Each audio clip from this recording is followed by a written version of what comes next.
There is a dramatic difference between positive thinking and positive believing. A lot of times people get the impression that we think that use positive thinkers that can just do anything. Had a guy ask me one time, he said, "Do you really think you could whip Muhammad Ali?" Well, you know, that's kind of crazy. Even though I fought in the ring 2 years, I don't think I could with Muhammad Ali. I'm too old. I'm too fat. I'm too slow. I'm too scared. I have a low threshold of pain.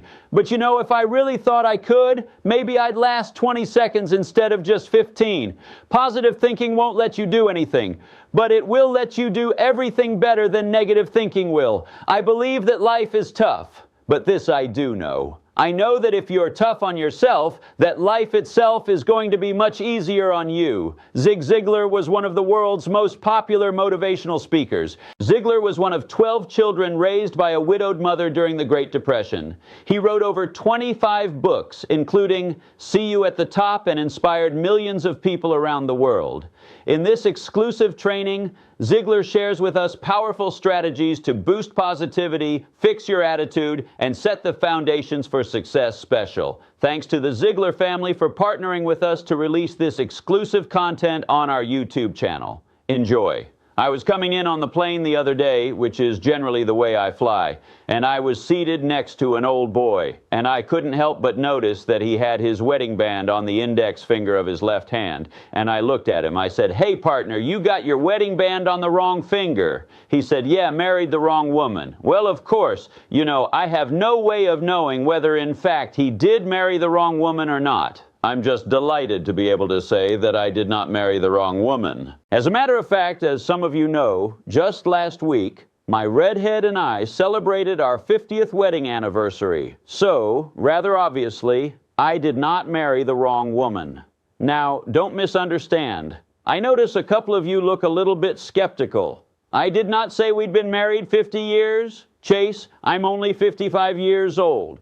What I said was, we celebrated our 50th wedding anniversary, which we did. You see, we had heard so much about that 50th wedding anniversary that we just decided to go ahead and celebrate early. And folks, I'm here to tell you that is some more celebration. As a matter of fact, we're going to repeat it this year. Now, want to emphasize a point. One of these days, if we're both here, we definitely will celebrate the 50th. And one of the reasons I'm confident that we will is because the night we said I do, we planned someday on celebrating the 50th. You see, ladies and gentlemen, gentlemen and students, we discovered a long time ago that things happen to people when they plan for those things to happen. And in the ICON presentation, in the ION course, in the ICON concepts, we have a plan which you're really going to get all motivated and excited about. About 8 years ago, not far from this very studio, they opened a new cafeteria. It was a busy place, and I like to eat in cafeterias, but we passed it by because we just didn't want to wait in a line too long. And finally, one day, the line didn't appear to be so long. So the redhead and I went down to the cafeteria. Now, as we were walking down, I could see what the people were getting and what was available. So I had a chance to kind of decide in advance what I wanted. And so when I got in the serving line, you know, I came walking down and I said to the person, "I'd like some of that, and some of that, and some of that, and some of that." Now, the reason I like a cafeteria is because I can see X, what I'm going to be eating in just a few minutes. And so I can say, "I want that piece of fish." No, the one over there in the corner. That's right. That's the idea. And then I get down to the cornbread line, you know, and I say, and I want the one that's got all the crust on, you know, really dark brown. I like it real brown. So I just like a cafeteria. I like to pick out exactly what I want. Well, we got down to the end of the line. I reached in my pocket and pulled out my money. And the little lady down there held up her hand and she said, "No, you don't. Don't pay for it until you get ready to go." I said, "You mean to tell me you're going to let me eat all of this food before I pay for it?" She said, "Yes, that's the way we do it." Well, you know, students, I've thought about that, I guess, 10,000 times since then, because you see, life is exactly like that in one respect, but it's 180, the opposite from that in another respect. You see, in the game of life, I absolutely believe that there is a cafeteria line. I believe it's a banquet hall. I believe it's a mortgage board. I believe we can literally choose what we want out of the game of life. But unlike life, you see there's this gradually obvious difference. Actually, it's not that gradual, but there's this dramatic difference in the game of life. First of all, you make the deposits, then you get the reward in the cafeteria. We got the reward and then paid for it. But you see, in the game of life, it doesn't work that way. You go to school, you study your lessons, they give you the test, and you pass to the next grade. You go through that grade and the next one and the next one and the next one until one day you walk down the line. They give the diploma, then you go down and you get yourself a job, and then you work on the job. And after you have worked, then they give you the reward. The farmer clears the land, he plows the soil, he plants the seed, he fertilizes it, he cultivates it, he lays it by, he gathers the harvest, he takes it to the barn, he hauls it to market, and then and only then does he get the reward. You see, in the game of life, that's the way it works. Now, I want to make a couple of points very, very strong and clear right here. I'm going to have a lot of things to say in the I Can course, but there are two things I want to emphasize over and over and over. And that is that you, what you are, and you're where you are because of what's gone into your mind. And you can change what you are. You can change where you are by changing what goes into your mind. The second thing I'm going to say to you students actually is along those same lines, and that is, as I will say to you in the course over and over, if you don't like, you don't worry about it, for the very simple reason you see that you're not stuck with you. You can grow, you can change, you can start from where you are with what you've got and become the kind of a person you really want to be. But the second major point I want to emphasize here is simply this. I'll never tell you that life is easy. If you listen to every recording I'll ever make, if you read every book I'll ever write, if you hear me in every speech I'll ever make, you'll never hear me say to you that life is easy, because I don't believe it is. I believe whether you're in the military service, whether you're a student, whether you're a teacher, whether you're a principal, whether you're a parent, whether you're a salesman, whether you are a sales manager or even a singer. Diane Morgan, I believe that life is tough, but this I do know. I know that if you're tough on yourself, that life itself is going to be much easier on you. It's going to be more fun. It's going to be rewarding. You see, I do believe it's fun. I believe it's exciting. I believe it's rewarding. I believe life is one of those things that we can extract a great deal from, and I believe it offers a lot. I believe that in the tomorrows of our life, that health and prosperity, I'm an optimist. I mean, I'm the kind of guy who'd go after Mob Dick in a road boot and take the TARDIS sauce with me. I mean, that's my nature. And for your information, students and parents, you might as well understand this very early in my presentations. I tell folks I'm like a cross-eyed discus thrower. I don't set new records, but I do keep the crowd alert. And you know, I think that's going to be pretty important. So if life is not easy, but it is fun, it is exciting, it is rewarding, then let me expand on that just a little bit by simply saying to you that there is a dramatic difference between positive thinking and positive believing. A lot of times people get the impression that we think that us positive thinkers that can just do anything. Had a guy ask me one time, he said, "Do you really think you could whip Muhammad Ali?" Well, you know, that's kind of crazy. Even though I fought in the ring 2 years, as a matter of fact, the only reason I quit was because of my hands. The referee kept stepping on them, you know. No, I don't think I could with Muhammad Ali. I'm too old. I'm too fat. I'm too slow. I'm too scared. I have a low threshold of pain. Besides that, the guy never bothered me. But, you know, if I really thought I could, then maybe I'd last 20 seconds instead of just 15. See, students, here's a critically important point. Positive thinking won't let you do anything, but it will let you do everything better than negative thinking will. I've seen positive thinking, and positive thinkers move some mountains. I really have. But positive believing is what we teach in the ICAN course. Now, what is the difference? The difference is, as I explained, the guy who was asking the question, if Larry Holmes were to say, hey, I believe I can whip Muhammad Ali. You see, Larry Holmes has already whipped Muhammad Ali. He's had 37 fights. He's never been beaten. He's at the peak of his career. He has every reason for believing that, yes, he could whip Muhammad Ali. So you see, the difference is this positive believing is an optimistic hope, but it's based on reasons for bell laying that you can move those mountains and do those things. What does positive thinking then actually do? Well, when we walked in this studio this morning, it was completely dark. There wasn't a hint of a light, and the technicians started throwing switches, and now, as you can see, it's brilliantly lighted. Now, when they threw the switch, they did not generate any electricity. You see, that had already been generated and stored. When they threw the switch, it released the electricity. That's what it did. That's what positive thinking does. You see, students, it releases the electricity now when we are the knowledge which is in your mind you see in the ICAN course as a specific example. We discovered that over 90% of the students who take the course improve their grades in at least one other subject. Over 60% improve their grades in all of their other subjects.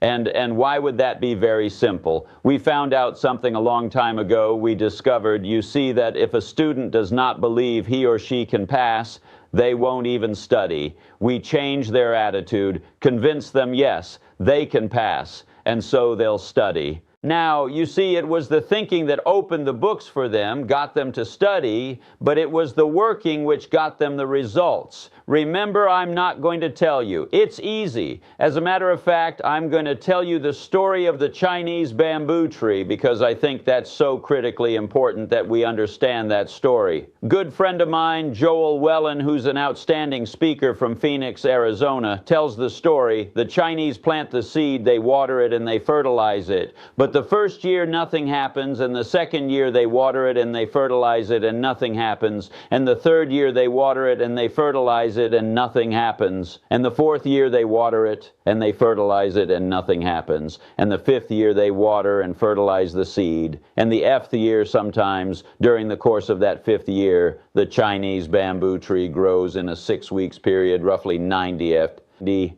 But the question is, did it grow 90 FT in 6 weeks, or did it grow 90 FT in 5 years? And the answer, rather obviously, is that it grew 90 FT in the 5-year period of time. Because you see, students, had there been any year when they did not water it and fertilize it, there would have been no Chinese bamboo tree. You're going to face that in school. You're going to face that in life. The teacher giving you a tough problem in physics or chemistry or algebra or trigonometry or whatever, and you work on it, and you say, I don't believe I can get this answer, and you work again, and you say again, I don't believe I can get the answer, and you work again, and then you say, teacher, they made a mistake. This is a filed up one there. There is no answer to this. And the teacher said, hey, go try it one more time.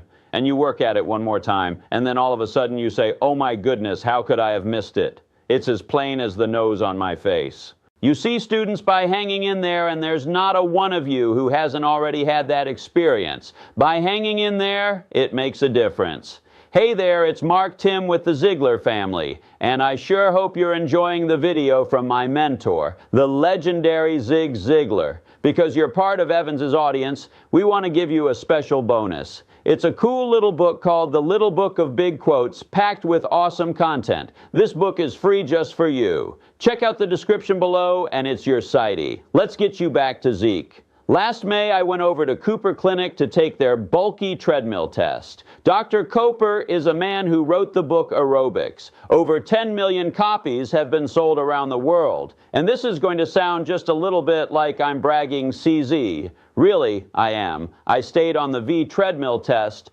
longer than any member of the Dallas Cowboy football team. Now, I mention that for a couple of reasons. Number one is entaily also is the fact that I have a resting heart rate of 41. Now, students, if that doesn't mean anything to you, let me put it this way. Dr. Coper has examined 24 world-class athletes. I'm talking about men who have won the gold medal in the Olympics, and the average resting heart rate they have is 44. And I tell this story because, you see, 9 years ago when I started my exercise program, my idea of exercise up until then had been simply to fill the tub, take a bath, pull the plug, and fight the current. And I believe you'll agree that's really not much of an exercise program. My only exercise, had been in caution and running down people and that kind of a thing, No, I did not have much of an exercise program. The first day I started the program, I literally ran a block, but I did better the next day. I ran a block and a mailbox. And then it was a block and 2 mailbox and a BL and 3.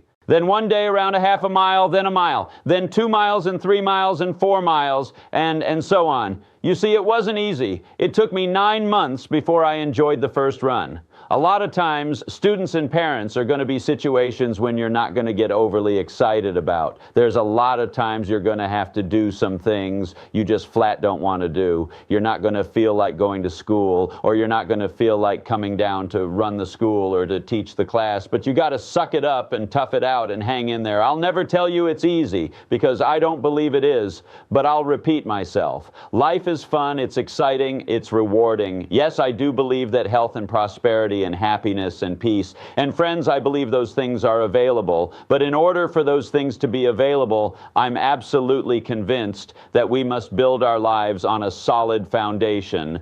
Now, what's the foundation? Well, I believe it includes honesty and loyalty and love. Love and dependability and character and integrity with that kind of a foundation. You see, you can start from where you are and go after whatever it is that you want.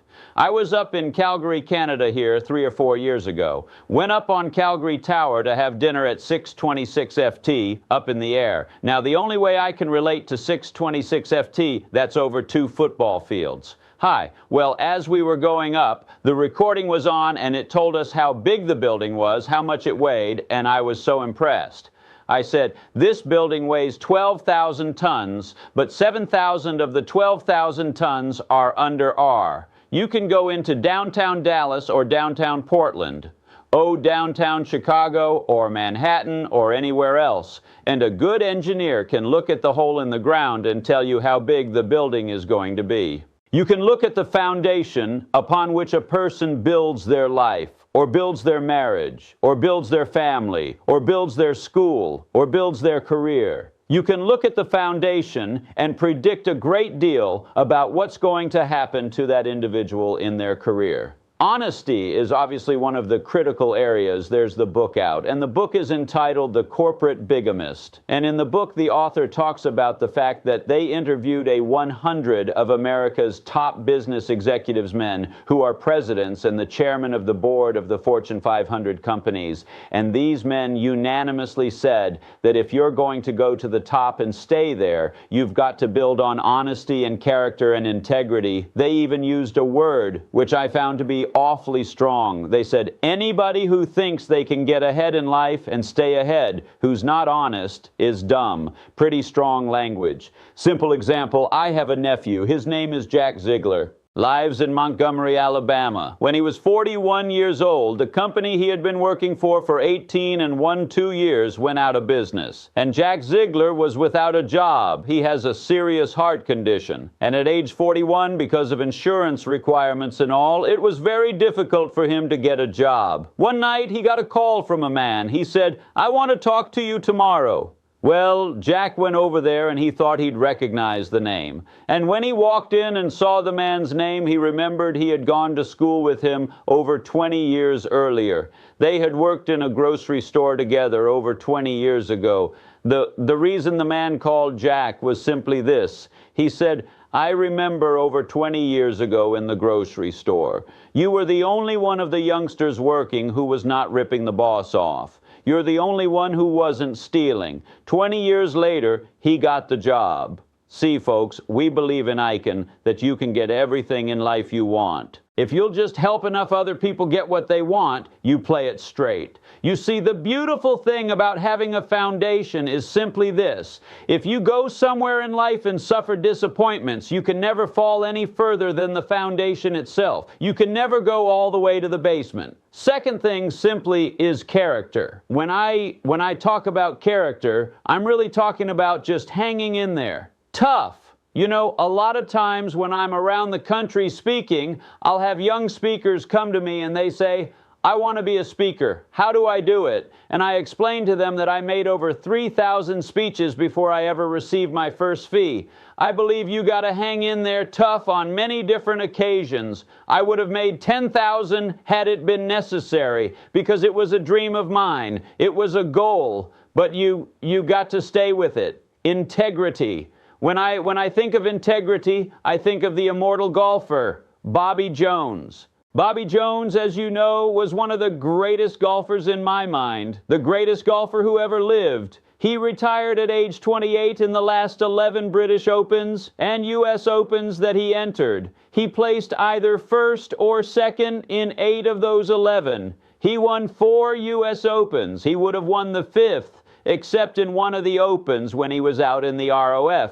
As he was addressing the ball, and there wasn't another person within 50 FT of him in all probability as he was addressing the ball. The ball moved ever so slightly, just a frag of an inch, and then it simply settled back in the place. The ball, in other words, was never out of the same position. It was in Bobby Jones called a penalty stroke on himself. The officials scoffed at it. They said, no, we're sure it didn't move. And Bob said that I insist that you penalize me. The stroke, he lost that U.S. Open by 1 stroke, a lot of the knee. No, that doesn't sound like a life-changing experience. But you see, on one side, it has my name and my address and my phone number. On the other side, it has one word, and that's tweet. Now, as you can plainly see, it's round, and since it has to it on the other side, that means this is a round to it. So many times you've told your parents or your teachers or you've told your boss or somebody else,